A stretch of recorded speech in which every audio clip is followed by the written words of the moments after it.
நம்மளுடைய பூமியை போலவே ஆறுகள், குளங்கள், குட்டைகள், மலைகள், கடல்கள்னு இது எல்லாமே இருக்கக்கூடிய ஒரு கிரகத்தை உங்களுக்கு தெரியுமா?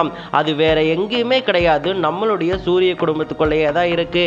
அது எந்த கிரகம் அப்படின்னு நீங்க கேட்டீங்கன்னா அது சனிக்கோளின் நிலவான டைட்டன் கிரகம் தான். டைட்டனை ஒரு கிரகம்னு சொல்ல முடியாது, அதை ஒரு நிலவுன்னு தான் சொல்லணும். இருந்தாலுமே ஒரு கிரகத்துக்கு உண்டான தகுதிகள் அனைத்தையுமே டைட்டனானது கொண்டிருக்குது. உதாரணத்துக்கு சொல்லணும்னா டைட்டன் கிரகம் தான் நம்மளுடைய சூரிய குடும்பத்தில் இருக்கக்கூடிய நிலவுகள்லேயே இரண்டாவது பெரிய நிலவுன்னு சொல்லலாம். முதல் பெரிய நிலவு ஜூபிட்டருடைய கிரேமேட். இரண்டாவது இருக்கக்கூடிய இந்த டைட்டனானது நம்ம சூரிய குடும்பத்தில் இருக்கக்கூடிய மெர்க்குரி கிரகத்தை விட பெரியது.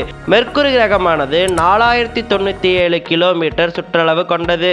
அதுவே இந்த டைட்டன் ஆனது 5150 கிலோமீட்டர் சுற்றளவை கொண்டது. அதனாலேயே டைட்டனை ஒரு கோளாவே நம்ம கன்சிடர் பண்ணிருக்கலாம். அண்ணா முன்னாடி சொன்ன மாதிரி பூமியை போல மலைகள், கடல் எல்லாமே இந்த டைட்டனுக்குள்ள இருக்கு. இருந்தாலுமே மனிதர்களால இந்த டைட்டனுக்குள்ள வாழ முடியாது. ஏன்னு கேட்டீங்கன்னா இந்த ஆறுகள், குளங்கள், மலைகள், கடல்கள் எல்லாமே மீத்தேன் வாயுவால நிரம்பி இருக்கு. மீத்தேன் வாயு அப்படிங்கிறது ரொம்பவே கொடிய வாயு, மனிதர்களை கொல்லக்கூடிய வாயு.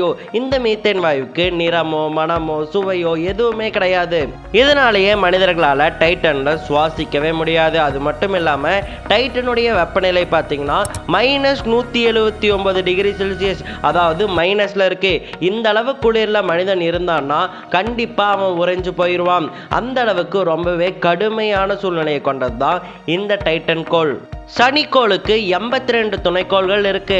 அதுல ஒன்னான இந்த டைட்டன் கோள்ல தான் இத்தகைய சிறப்புகள் எல்லாமே இருக்கு. இந்த சிறப்புகள் எல்லாமே 2007ஆம் ஆண்டு கெசனி மிஷன் மூலமா தான் நமக்கு தெரிய வந்துச்சு.